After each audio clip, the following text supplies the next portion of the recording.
Welcome फिर से। आज हम एक नई कंपनी के बारे में जानेंगे। सबसे इंटरेस्टिंग, मार्केट कैपिटलाइजेशन से नंबर 1 कंपनी कोई और नहीं, रिलायंस इंडस्ट्री की आज बात करेंगे। इस प्रेजेंटेशन को हम एक नॉर्मलाइज वे में समझेंगे। हमने कोई ज़्यादा डेटा उठा नहीं लिया, बेसिक डेटा पे वर्क किया है। कैनवा को मैं क्रेडिट देता हूँ क्योंकि उनकी वजह से ही पॉसिबल हो पाया है। पहले हम देते हैं इंट्रोडक्शन टू रिलायंस इंडस्ट्री। बात करते हैं रिलायंस इंडस्ट्री की, तो is a diversified conglomerate headquarter in Mumbai, India, founded by Dhiru bhai Ambani in 1960। Today leading in energy, petrochemical, telecom and retail sector globally. Introduction की बात की जाए तो धीरू भाई अंबानी ने किया था 1960 में। एक डाइवर्सिफाइड कॉन्ग्लोमेरेट मतलब कि जिनकी वैल्यूएशन $100 बिलियन से ज़्यादा हो, उन्हें कॉन्ग्लोमेरेट कहते हैं। और ये पेट्रोकेमिकल हो गया, टेलीकॉम, जियो जरिए टेलीकॉम में, रिटेल सेक्टर नहीं, रिलायंस रिटेल में, हर जगह ये लोग डाइवर्सिफाई किए हुए हैं। फिर बात करते हैं हिस्टोरिकल बैकग्राउंड एंड इवोल्यूशन की। तो 1966 में टेक्सटाइल मैन्युफैक्चरिंग थी Reliance industry. Recently began as a textile manufacturer founded by Dhirubhai Ambani, making the start of his journey in India industrial landscape। बात की जाए 1970 तो एक्सपेंशन इनटू पेट्रोकेमिकल, यानी 1970 में पेट्रोकेमिकल में एंट्री ले लिए थे। Reliance expanded into the petrochemical sector, establish itself as a major player with innovation, production technique and increased market demand for its product। बात की जाए 1990 एंट्री इनटू रिफाइनिंग बिजनेस में, तो Reliance entry into refining with the construction of one of the world largest oil refinery, जो कि जामनगर में आप लोग भी जानते ही होंगे। Significantly enhancing it capacity and influence in the energy market. और बात की जाए मेजर टेलीकॉम रिवॉल्यूशन की, जो कि सब लोग बात करते हैं, रिलायंस जियो लॉन्च की तो 2016 में हुआ था। Revolutionized the telecommunication sector in India, offering affordable data services in India, rapidly gaining in vast subscriber base that transform digital connectivity, जिसका ये नतीजा रहा कि आज ये नंबर 1 टेलीकॉम ऑपरेटर है इंडिया में with over the market share of 40+। बात की जाए लीडरशिप ट्रांजिशन और लीगेसी कंटिन्यू की, ये AI जनरेटेड इमेज है तो कोई भी बुरा ना मानिएगा, मैं सीधी बोलूँ तो।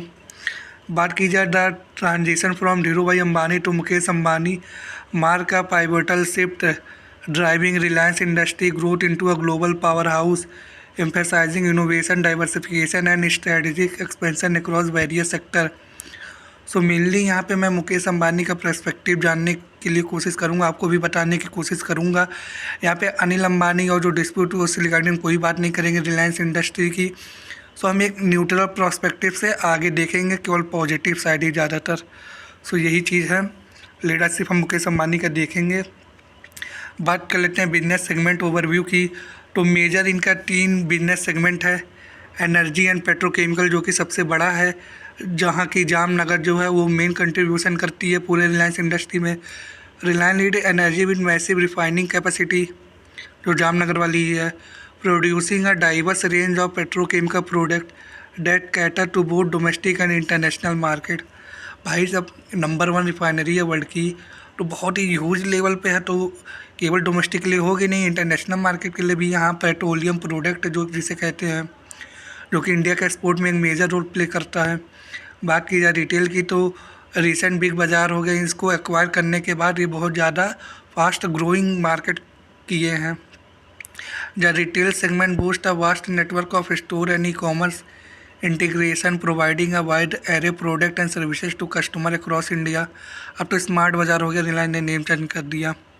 फिर है डिजिटल सर्विस, तो रिलायंस जियो है ट्रांसफॉर्म द टेलीकॉम लैंडस्केप, यानी 2016 में जो जियो लॉन्च आया था उसकी बात हो रही है। Amazing a large subscriber base and driving innovation in digital service and technology across the nation. ये रहे major segment by Reliance industry. फिर हम बात कर लेते हैं एनर्जी पेट्रोकेमिकल ओवरव्यू की। तो रिलायंस इंडस्ट्री है rover refining capacity, producing a diverse portfolio petrochemical product, Its global operation enhance market reach, positioning it as a leader in the energy sector। तब इनके पास वर्ल्ड की नंबर 1 रिफाइनरी है, सब कुछ है, इंटरनेशनल एक्सपोर्ट करते हैं, तो ऑब्वियस की बात ये लीडर होंगे ही एनर्जी सेक्टर की। फिर हम देखते हैं नेक्स्ट क्या है। नेक्स्ट है रिटेल ऑपरेशन एंड इंटीग्रेशन, जो कि सबसे इम्पोर्टेंट है इस समय रिलायंस इंडस्ट्री के लिए। अगर पेट्रोकेमिकल की के बाद सेकंड पोजीशन में कोई है तो रिलायंस रिटेल है। तो establish and extensive retail network with various store format, seamlessly integration e-commerce to enhance customer experience and drive growth in both physical and online sale channel।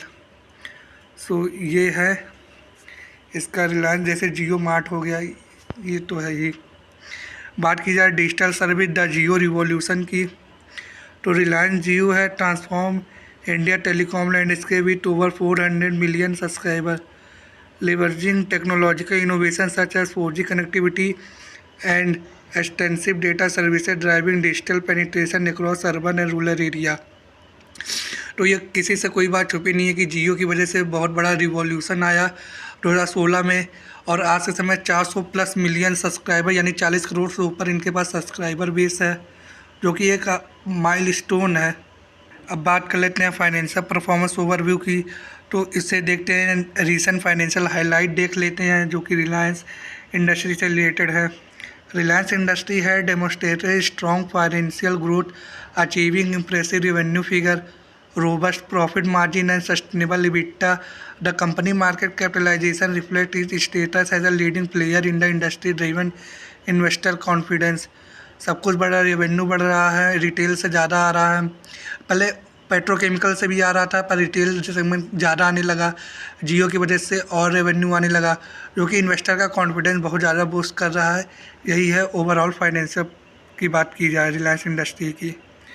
फिर हम देखते हैं क्या फिर है स्टॉक परफॉर्मेंस की रेशियो की बात कर लिए रिलायंस इंडस्ट्री की। बात की जाए रिलायंस इंडस्ट्री की, सो रोबस्ट फाइनेंशियल ग्रोथ विथ की ratio indicating strong profitability and liquidity, positioning the company favourably among industry peer and highlighting resilience in the competitive market landscape.